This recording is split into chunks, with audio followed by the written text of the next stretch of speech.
Hello my dear students, so today our topic is properties of transition element. So आज हम third property of transition element पढ़ेंगे जो है हमारे पास third property is magnetic property. Magnetic property. So transition elements बेटा paramagnetic in nature होते हैं बिकॉज उनके अंदर क्या होते हैं, अनपेयर्ड इलेक्ट्रॉन प्रेजेंट होते हैं। So the transition elements are paramagnetic in nature, paramagnetic in nature because they contain unpaired electrons,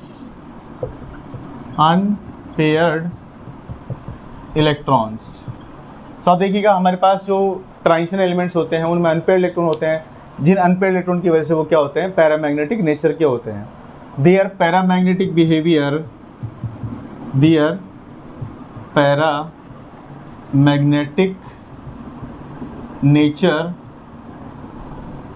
increase from scandium to chromium, यानी स्कैंडियम से और क्रोमियम तक जो इनका पैरामैग्नेटिक नेचर है वो क्या होता है बेटा, वो इंक्रीज होता है। And further decrease up to zinc, और जिंक तक क्या होता है, उसके बाद फिर क्रोमियम के बाद क्या होता है, इनका पैरामैग्नेटिक जो नेचर है वो क्या होता है, डिक्रीज होता है, यानी घटते चले जाता है। सो देखिएगा अनपेयर्ड इलेक्ट्रॉन हमारे पास अगर कम होते चले जाते हैं तो पैरामैग्नेटिक बिहेवियर भी क्या हो जाता है, कम हो जाता है। तो इस तरीके से हम क्या कर सकते हैं, मैग्नेटिक प्रॉपर्टी को एक्सप्लेन कर सकते हैं। तो आप देखिएगा मैग्नेटिक प्रॉपर्टी के लिए हमें ट्रांजिशन एलिमेंट्स में क्या करना होगा, हमें अनपेयर्ड इलेक्ट्रॉन काउंट करने होंगे। तो हम एक एग्जांपल ले सकते हैं, for example 3D series. So 3D series को एक एग्जांपल से समझते हैं। हमारे पास एग्जांपल है एलिमेंट्स के लिए, हम कोई एग्जांपल ले लेते हैं जैसे scandium, titanium, vanadium, chromium, manganese, iron, cobalt, निकल, कॉपर, जिंक। तो आप देखिएगा इनका एटॉमिक नंबर हम देखेंगे 21, 22, 23, 24, 25, 26, 27, 28, 29 और 30। सो आप देखिएगा हमारे पास स्कैंडियम से लेकर और जिंक तक हमें क्या करना है, इलेक्ट्रॉनिक कॉन्फिगरेशन लिखना है और इनमें अनपेयर्ड इलेक्ट्रॉन काउंट करने हैं। अब आप देखिएगा हमारे पास इलेक्ट्रॉनिक कॉन्फिगरेशन स्कैंडियम से लेकर और जिंक तक, यहाँ पर आप देखिएगा इनका एटॉमिक नंबर क्या है, 21 to 30 तक है। यानी इससे पहले जो हमारे पास नोबल गैस आती है वो कौन सी आती है बेटा, वो आती है हमारे पास आर्गन। यानी हमारे पास यहाँ पर आर्गन जो है वो सभी एलिमेंट्स के अंदर जो है वो नोबल गैस आ जाएगी। सो आप देखिएगा, अब आप देखिएगा स्कैंडियम के लिए AR18 और यहाँ पर हो जाएगा 3D और 4S। अब आप देखिएगा आर्गन में 18 इलेक्ट्रॉन है और 18 के बाद 2 इलेक्ट्रॉन किस में भरे जाएंगे, 4S में भरे जाएंगे। तो हो जाएगा 4S2 और 3D में कितना आ जाएगा, 1, यानी 18 और 2 20 और 1 21 हो गया। तो ये हमारे पास स्कैंडियम के लिए क्या हो जाएगा, इलेक्ट्रॉनिक कॉन्फ़िगरेशन हो जाएगा। इसी तरीके से हमारे पास आ जाएगा AR18 3D 2 और 4S2, यानी हमने पहले इलेक्ट्रॉन 4S में भरा है, उसके बाद फिर D में भरा है, यानी 18 20 और 2 कितना हो गया, 22। इसी तरीके से वेनेडियम में आ जाएगा हमारे पास AR18 3D 4S, यानी 4S2 और 3D कितना आ जाएगा, 3 आ जाएगा। इसी तरीके से हमारे पास आएगा क्रोमियम। अब क्रोमियम का देखिए बेटा ये सबसे इंपॉर्टेंट है, क्रोमियम और कॉपर। तो क्रोमियम में क्या होता है, एक्सेप्शन केस होता है। अब आप देखिएगा AR18 3D और 4S। अब बिना एक्सेप्शन के आप क्या करेंगे, इसमें 4S2 और 3D 4 भरेंगे, जो कि पैटर्न के अकॉर्डिंग यही आ रहा है। लेकिन यहाँ पर क्या होता है बेटा, एक्सेप्शन होता है। तो S का एक इलेक्ट्रॉन जंप करके कहाँ चले जाता है, D में चले जाता है। तो इसका जो सही इलेक्ट्रॉनिक कॉन्फ़िगरेशन होगा वो क्या हो जाएगा, 4S1 और 3D कितना हो जाएगा, 5।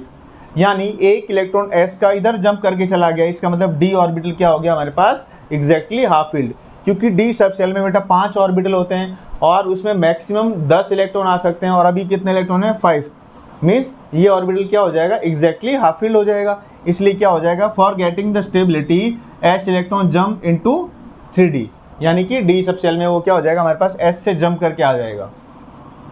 नेक्स्ट इज मैंगनीज, तो मैंगनीज का 25 है, तो AR 18 3d और 4s, यानी 18 और ये हो गया 2 20 और ये हो जाएगा 5 25, 3d 5 और 4s 2। इसी तरीके से आयरन में आ जाएगा AR 18 3d 4s, यानी 18 के बाद 2 इसमें आ गया 4s में 20 और ये 6 आ जाएगा 26। इसी तरीके से कोबाल्ट में हमारे पास आ जाएगा AR 18 3d 4s, यानी 4s 2 और 3d में कितना आ जाएगा 7। इसी तरीके से निकल में AR 18 3d 4s, अब आप देखिएगा 4s 2 और 3d में कितना आ जाएगा 8 इलेक्ट्रॉन आ जाएगा। नेक्स्ट इज कॉपर, कॉपर में भी क्रोमियम की तरह पे क्या होता है बेटा एक्सेप्शन होता है, यानी ये इलेक्ट्रॉनिक कॉन्फ़िगरेशन भी हमारे पास क्या हो जाएगी इंपॉर्टेंट केस में आ जाएगी, यानी AR 18 3d और 4s।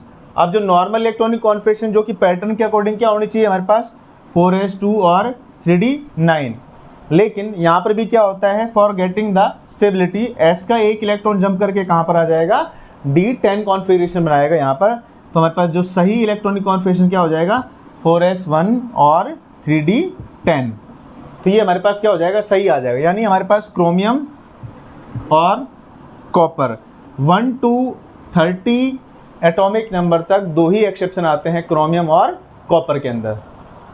जिंक में आप देखिए बेटा AR 18 3d 10 और 4s 2।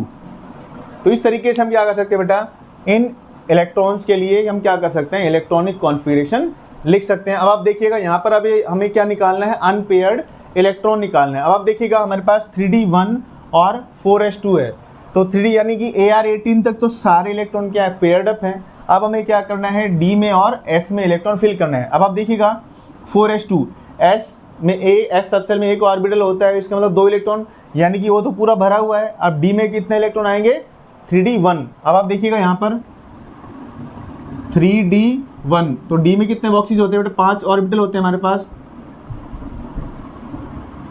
और ये हमारे पास क्या हो जाएगा 3d, और इसमें कितने इलेक्ट्रॉन है हमारे पास 1 इलेक्ट्रॉन है। तो अब आप देखिएगा ये जो मेरे पास ऑर्बिटल में एक भी इलेक्ट्रॉन नहीं है इनको बोलते हैं बेटा वैकेंट ऑर्बिटल, और जिस ऑर्बिटल में 1 इलेक्ट्रॉन होता है उसको बोलते हैं अनपेयर्ड इलेक्ट्रॉन, और जिस ऑर्बिटल में इस तरीके से पेयरिंग हो जाती है यानी एक ऑर्बिटल में जो 2 इलेक्ट्रॉन पेयर्ड होते हैं उनको बोलते हैं पेयर्ड ऑर्बिटल। अब आप देखिएगा ये है वैकेंट ऑर्बिटल, ये है अनपेयर्ड इलेक्ट्रॉन, और पेयर्ड क्या हो जाएगा दोनों की पेयरिंग हो जाएगी तब वो कहलाएगा पेयर्ड इलेक्ट्रॉन। अब आप देखिएगा 3d में कितने इलेक्ट्रॉन है 1 इलेक्ट्रॉन है, तो अनपेयर्ड इलेक्ट्रॉन यानी n, अनपेयर्ड इलेक्ट्रॉन को बेटा स्मॉल n से डिनोट करते हैं तो वो कितना आ जाएगा यहाँ पर n आ जाएगा 1।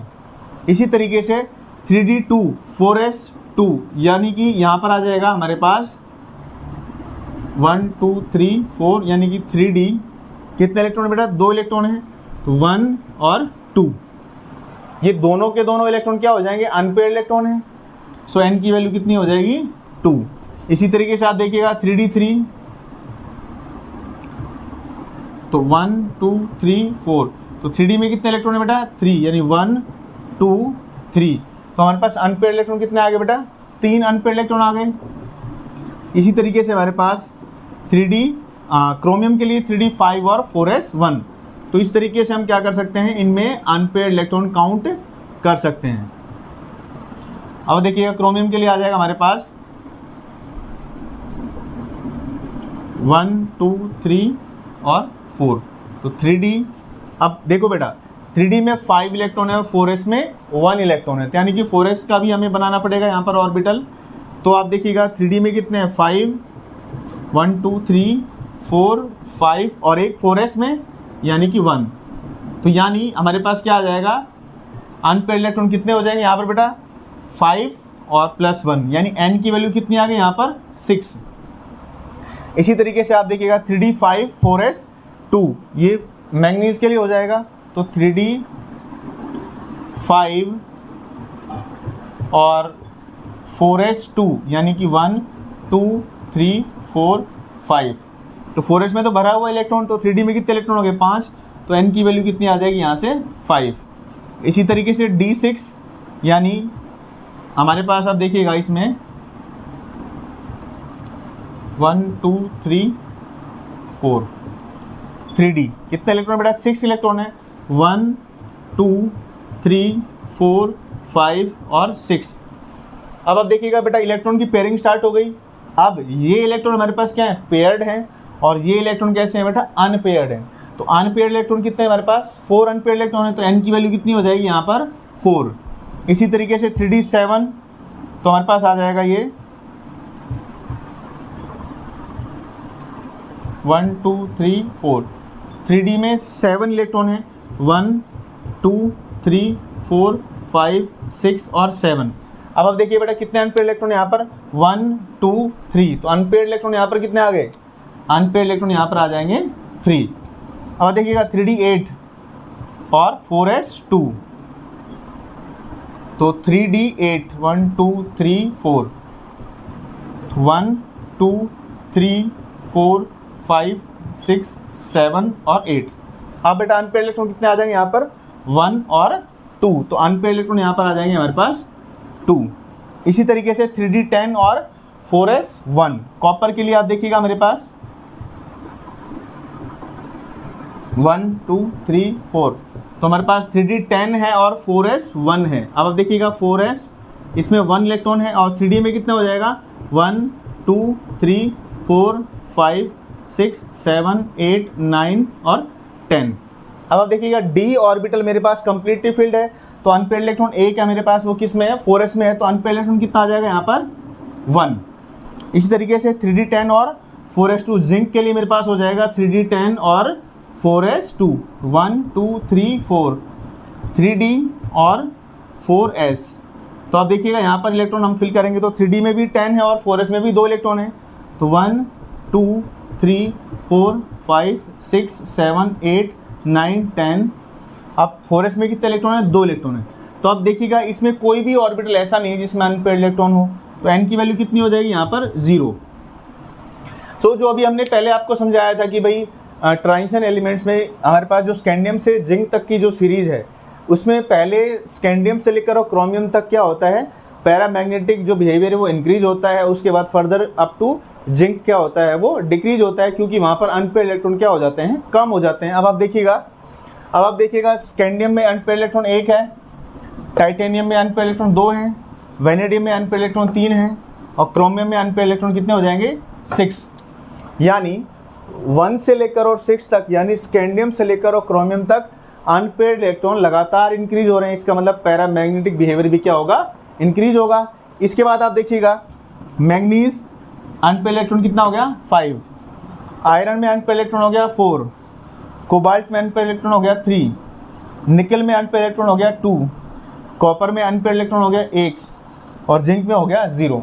तो आप देखेंगे यहाँ पर क्रोमियम से अनपेयर्ड इलेक्ट्रॉन लगातार डिक्रीज हो रहे हैं। इसका मतलब नंबर ऑफ अनपेयर्ड इलेक्ट्रॉन जब डिक्रीज होते हैं तो वहाँ पर पैरामैग्नेटिक बिहेवियर भी क्या होता है डिक्रीज होता है। तो इस तरीके से हम पैरामैग्नेटिक बिहेवियर जो है on the basis of unpaired electron explain कर। वीडियो आपको अच्छी लगी प्लीज़ को लाइक करें, शेयर करें, सब्सक्राइब करें और बेल आइकन को प्रेस करें। Thank you.